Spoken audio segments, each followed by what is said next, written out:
Redmond i Brobl, cyfla'n dib i Alfie. Chris Jones cyn chwarae'r Yseintia. Yn rhoi cymorth i Alfie. Brobl, 1-1 ag Alfie. Groesiad tuag at Eiron Edwards a sut ar y ddiar. Fethodd Eiron Edwards y cyfle yna.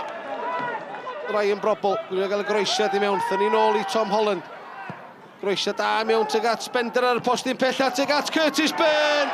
Symudiad godidog gan y pencampwyr. 6 munud a hanner ar y cloc. Mae Curtis Byrne yn rhwydio 5 gol o'r tymor.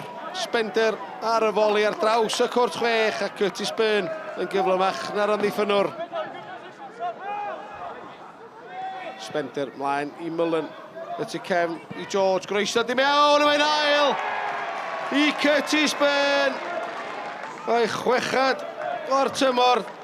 Spender ar bas yn holli'r amddiffyn. Mae'r groesiad gynnar i mewn i'r cwrt Cosby. A Curtis Byrne y rhwydo i ail. Routledge cynnig i hun ar gornel y cwrt Cosby. Groesiad i mewn tuag at Brobl. Finselbach sy'n penio y bel allan. Clark wedyn i Redmond ar y foli. O, arbediad o didog. Unwaith eto gan Cochlan. Dan Redmond. Bron a sgorio ail gol o'r tymor. Groesiad tuag at Spender. Spender ar draws y cwrt 6. Mullen. Spender yn ôl yno, Eiron Edwards, y ffenni nôl tuag at Curtis Byrne! Am ffordd i sgorio i hat-trick gyntaf yn uwch gyngrau'r Cymru. Sians wrth i'r ben ar Llanelli rwan. Acrobataidd gan y Gwyddal. Mullen i Routledge. Routledge a droed chwith ar beidiau da gan Cochlan. Mullen yn ffugio fyny, Ebi ar y postyn pella. O, mae'n bedwaredd i'r Seintia Newydd. 2 funud ar 15 o'r 90 yn weddill. 4 o'r tymor i Ebi. 4 o'r noson i'r Seintia. Bodnam. Lyfridge, 1-1 a Marriott am ar yr gyd.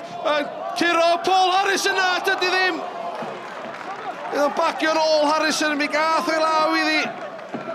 Am gynnig gan brif sgoriwr Llanelli y tymor yma. James Lyfridge. Mullen yn troi Davies. Draper sy'n ras sy'n cam sefyll. Na, dy ddim yn cam sefyll. Draper am y 5. Mynd am y postyn agosa. Braidd. Chwith. Cochlan yn nadu yr ymasodwr. Mullen i Spender. Blaen tuag at y rediad Mullen. Bevan sy'n i warchod. Heibio i Bevan. Groesiad tuag at Routledge. Draper yr ymestyn. Dio ddim yn cam sefyll. 15 gol o'r tymor i Greg Draper. Scott, a comfortable night this evening? Yeah, on paper it looks, you know, everyone will look at it and see 3 points probably for TNS. Said that before the game, that's okay, but you've got to go and do it. You've got to go and earn the right and then go and dominate and score the goals. Could have been more, no doubt about it, could have been more, but, you know, happy with 5. Yeah, always a tough place to come in there.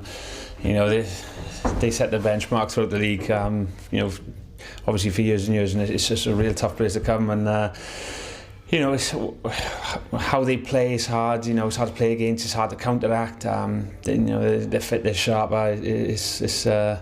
It's one you look for in the calendar and you hope to avoid. Obviously, that's the end now. The first half of the season. It's going to be an interesting second half with 10 games to go to stay up. Yeah, definitely. It's 10 cup finals, isn't it? You know, results haven't gone our way again tonight, but. You know, we'll prepare in the 2 weeks now and you know, we'll give it our best shot. Mae'n bwysig iawn i ddim cael ei relegate o lawr i'r Division 1. Felly, o fi wedi dod mewn, wedi siarad i fi, ceisio cael y tîm i sefyll lan, ond fi ddim yn siŵr beth sy'n mynd digwydd, ond fi yn gwybod bod ni'n mynd i aros lan, fi ddim yn gwybod beth mae pawb arall yn meddwl, ond dyna beth fi'n credu. And obviously, Connors Quay losing this evening, they've dropped from top to third. You've gone up to second. Yeah, it's tight up there, isn't it? It's I'm sure for the neutral. It's one where they're having a look this year and hoping that somebody else is going to win the league. But for my part, there's no chance of that. You know, we're in a good position now, and 10 games to go. We'll go and push on now. Yeah, 10 games to go. First half of the season is up. It's going to be an interesting 10 games. It is. You play each other home and away, and exciting time. You know, it's Connors Quay and Barry, both very good sides and have had excellent seasons, and we've got to do exactly what we've done previously against them. Obviously better our result at Connors Quay, but if we continue in that form, we'll be okay.